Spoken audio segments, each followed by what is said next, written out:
അപ്പോൾ എല്ലാവർക്കും എൻ്റെ ഹൃദയം നിറഞ്ഞ വിഷു ആശംസകൾ. ഞങ്ങൾ ഇവിടെ ഇപ്പോൾ ഒറ്റയ്ക്കാണല്ലോ. ഏട്ടൻ വീട്ടിൽ പോയിട്ടുണ്ട്. അമ്മേനെയും അച്ഛനെയും കാണാൻ വേണ്ടി ഏട്ടൻ പോയിട്ടുണ്ട്. പോയിട്ട് പെട്ടെന്ന് തന്നെ തിരിച്ചു വരും. ഞാനിങ്ങനെ ഉള്ളത് കൊണ്ട് പെട്ടെന്ന് തിരിച്ചു വരും. അപ്പോൾ പോയിട്ട് വരുമ്പോഴൊക്കെ അമ്മ പൊതിച്ചോറ് കൊടുത്തു വിടുന്നതാണ് കേട്ടോ. അപ്പോൾ ഇന്ന് വിചാരിച്ചു പൊതിച്ചോറ് നമുക്ക് ഒരു വീഡിയോ ആയിട്ട് എടുക്കാം. അപ്പോൾ പൊതിച്ചോറ് കഴിക്കാൻ വേണ്ടി ഭയങ്കര ഒരു ആകാംക്ഷയാണ്. ഈ മലയാളികൾക്ക് ഏറ്റവും പ്രിയപ്പെട്ടതാണല്ലോ പൊതിച്ചോറ്. അപ്പോൾ വിഷുവായിട്ട് വലിയനല്ല, ആഘോഷമേ ഇല്ല. ഏട്ടൻ പിന്നെ അവിടെ അമ്മയും അച്ഛനും ഒറ്റയ്ക്കായത് കൊണ്ട് അവിടെ പോയിട്ടുണ്ട്. ഏട്ടൻ പെട്ടെന്ന് തന്നെ തിരിച്ചു വരും. ഞാനിവിടെ ഒറ്റയ്ക്കായത് കൊണ്ട് നമുക്ക് അടുത്ത മാസമാണ് ഡേറ്റ് പറഞ്ഞിട്ടുള്ളത്, ഡെലിവറി ഡേറ്റ്. അതുകൊണ്ട് പിന്നെ ആരെങ്കിലും ഒരാൾ അടുത്തില്ലാണ്ട് പറ്റൂലല്ലോ. അതുകൊണ്ട് ഏട്ടൻ പെട്ടെന്ന് വരും. ഏട്ടൻ പൊതിച്ചോറും കൊണ്ട് വരുന്നുണ്ടെന്ന് അറിഞ്ഞു. അമ്മ വിളിച്ചായിരുന്നു, പൊതിച്ചോറ് കൊടുത്തു വിട്ടിട്ടുണ്ടെന്ന് പറഞ്ഞായിരുന്നു. അമ്മ എന്തൊക്കെയാ കൊടുത്തു വിട്ടിട്ടുള്ളതെന്നുള്ളത് ഏട്ടൻ വന്നാലേ അറിയുള്ളൂ. ഏട്ടൻ വന്നിട്ട് നമുക്ക് അതൊക്കെ കാണാം കേട്ടോ. പിന്നെ അവിടെ ആരും ഇല്ലാത്തത് കൊണ്ട് കുറേ കറികളൊന്നും ഉണ്ടാക്കി കാണൂല. ആരും കഴിക്കാനില്ലല്ലോ, അവര് രണ്ടാളും മാത്രമല്ലേ ഉള്ളൂ. അപ്പൊ നമ്മള് പൊതിച്ചോറ് എത്തിയിട്ടുണ്ട് കേട്ടോ. നമുക്ക് തുറന്ന് കാണിക്കാവേ.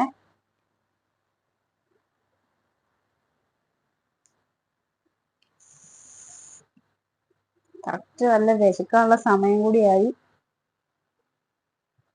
ഭയങ്കര കറികളൊന്നും ഇല്ല ഞാൻ പറഞ്ഞിട്ടുണ്ടായിരുന്നില്ല. ഇതാണ് നമ്മൾ പൊതിച്ചോറ്. ഇനി നമുക്ക് കഴിക്കാം. പൊതിച്ചോറില്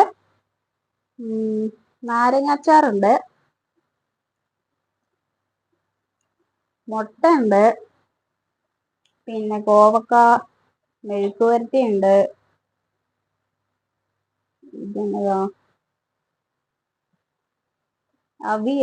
അവിയലുണ്ട് കേട്ടോ.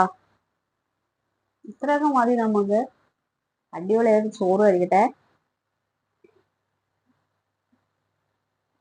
ഇതൊക്കെ കൂടി കുഴച്ച് നമുക്ക് ചോറ് കഴിക്കാം. അച്ചാർ ഇതിൽ വെക്കാം. ഇത് നല്ല അച്ചാറാട്ടോ. നാരങ്ങ നമ്മുടെ ചെറുനാരങ്ങയല്ല, കുറച്ച് വലിയ നാരങ്ങയില്ലേ, അത് ആണ്. ലേശം മുട്ട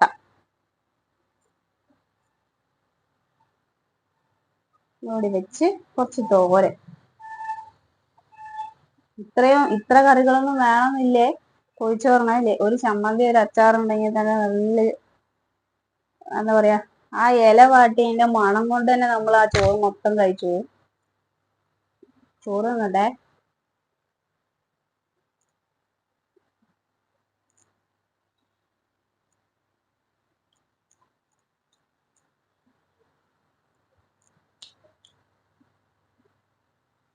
പൊതിച്ചോറിന്റെ ടേസ്റ്റ് പ്രത്യേകിച്ച് ആർക്കും പറഞ്ഞറിയിക്കേണ്ട ആവശ്യമില്ല.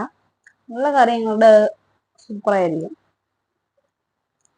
ഇനി ഇതൊക്കെ കൂട്ടി കഴിക്കട്ടെ. അപ്പൊ ഞാൻ പറഞ്ഞിട്ടുണ്ടായിരുന്നില്ലേ വീട്ടിൽ നിന്ന് അമ്മ എന്തൊക്കെയൊക്കെ കൊടുത്തു വിടുന്നേ, ഏട്ടൻ എന്തൊക്കെ കൊണ്ടുവരുന്നുണ്ട് എന്നൊക്കെ. അപ്പം കുറച്ച് പച്ചക്കറി സാധനങ്ങളൊക്കെ കൊടുത്തു വിട്ടിട്ടുണ്ട്. അതൊക്കെ ഒന്ന് പെട്ടെന്ന് തന്നെ കൂടിനകത്തുനിന്ന് എടുത്ത് പുറത്ത് വെക്കുമ്പോൾ ഞാൻ വിചാരിച്ച ഒരു വീഡിയോ അതും കൂടി ഇതിലേക്ക് ആഡ് ചെയ്യാന്ന്. അപ്പൊ നമുക്ക് എന്തൊക്കെയാണെന്നുള്ളത് കാണാവേ.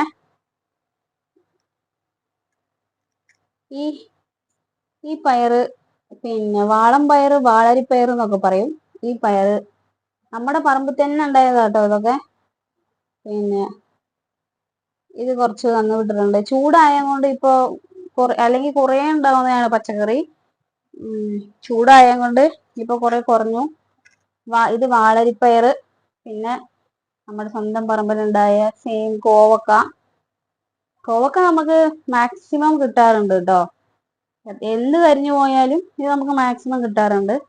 പിന്നെ കുറച്ച് പച്ചമുളക്, നമുക്ക് വീട്ടിൽ ആവശ്യമുള്ളത്, അവർക്ക് ആവശ്യമുള്ളത് അത്യാവശ്യം അവർക്ക് കിട്ടുന്നുണ്ട്. പിന്നെ ഏട്ടൻ പോകുമ്പോ അമ്മ കുറെ പേർക്ക് കൊടുത്തു വിടും.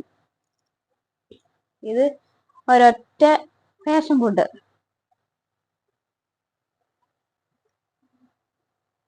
ഫാഷൻ ഫുഡ് മണത്ത് നോക്കുമ്പോൾ തന്നെ തിന്നാൻ തോന്നുന്ന ഒരു സാധനമാണ്. പിന്നെ നമ്മുടെ മാവിലുണ്ടായ മാങ്ങ, ഇത് പച്ചമാങ്ങയാണ് കേട്ടോ. പഴുത്ത മാങ്ങ ഒരു 3 ഇരിപ്പുണ്ട്. ഏകദേശം നമ്മളെ മാവിൽ മാങ്ങയൊക്കെ തീർന്നു. നമ്മൾ കുറെ വിറ്റായിരുന്നു, പിന്നെ പുറത്ത് കൊടുത്തിട്ടുണ്ടായിരുന്നു മാങ്ങ. ഇത് അച്ചാറിടാൻ വേണ്ടിയിട്ടുള്ള പച്ചമാങ്ങയാണ്. ഇത് പഴുത്തത് നമുക്ക് തിന്നാം. അടുത്തത് പേരക്ക. പഴുത്തതും ഉണ്ട് പച്ചയുണ്ട് കേട്ടോ. എനിക്ക് പച്ച ഭയങ്കര ഇഷ്ടമായതുകൊണ്ട് അമ്മ പച്ചയും പറിച്ച് കൊടുത്തു വിടുന്നുണ്ട്. പിന്നെ പഴുത്തതും ഉണ്ട്, 2-3 ചെനച്ചതുണ്ട്. പിന്നെ നമ്മുടെ മുറ്റത്തുണ്ടായ വഴുതനങ്ങ. ഇതിനെക്കാട്ടി നല്ല നീളത്തിൽ കിട്ടുന്നത് കണ്ടില്ലേ, നല്ല നീളത്തിൽ കിട്ടുന്നതാണ്. ചില സമയം ഇങ്ങനെ നമുക്ക് ചെറുതായിട്ട് കിട്ടും, പക്ഷെ നല്ല വണ്ണമുള്ളത്. നല്ല ടേസ്റ്റ് ആട്ടോ ഇത്. മെഴുക്ക് പുരട്ടി വെക്കാനും പിന്നെ ഉണക്കമീൻ കറിയിലൊക്കെ ഇടുമ്പോൾ നല്ല ടേസ്റ്റാണ്. പിന്നെ ചാമ്പക്ക. ചാമ്പക്ക ഇഷ്ടം പോലെ ഉണ്ടാവുന്നതാണ്. ഈ ചൂടിനെല്ലാം പൊഴിഞ്ഞു വീഴുന്നത് കൊണ്ടേ ഏട്ടൻ ഇന്ന് പോയപ്പോ ഇത്രേ ഉണ്ടായിരുന്നുള്ളൂ. അത് നമുക്ക് ഇങ്ങോട്ട് കൊടുത്തു വിട്ടിട്ടുണ്ട്. പിന്നെ നമ്മുടെ പറമ്പിലുണ്ടായ വാഴക്കൊല. ഈ ചൂടിന് പെട്ടെന്നെല്ലാം പഴുത്ത് ചീഞ്ഞു പോവാണ്. അവരാരും അങ്ങനെ കഴിക്കൂല. അപ്പൊ നമ്മൾ ഇഷ്ടം പോലെ ഇങ്ങനെ കൊണ്ടുവരും. പിന്നെ വേറൊരു സാധനം കാണിക്കാനുണ്ട്. കണ്ടടേ, നമ്മുടെ സ്വന്തം വട്ടയപ്പം. അല്ലേ, ഞങ്ങൾക്ക് വിഷുവിന് അങ്ങോട്ട് പോവാൻ പറ്റാത്ത ഒരു വിഷമം വേണ്ടാന്നും കൊണ്ട് പുള്ളിക്കാരി വട്ടയപ്പം കൊടുത്തു വിട്ടിട്ടുണ്ട്. ഇത് എന്താ, ഇത് ഊത്തപ്പോ കള്ളപ്പമാണ് കേട്ടോ. അതും തന്നു വിട്ടിട്ടുണ്ട്.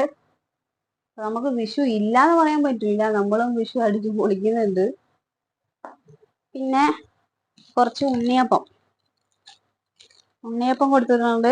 ചക്കവറുത്ത് കൊടുത്തിട്ടുണ്ട്. ചക്കവറുത്ത് ഞാൻ അപ്പുറത്ത് വെച്ചേക്കുവാ.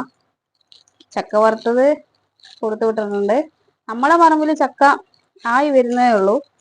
അമ്മ ചക്ക കിട്ടുമ്പോഴൊക്കെ കുറച്ച് വറുത്ത് വെക്കും. ഉണ്ണിയപ്പം കണ്ടില്ലേ, നമുക്കൊന്ന് പൊട്ടിച്ചു കഴിഞ്ഞാവേ.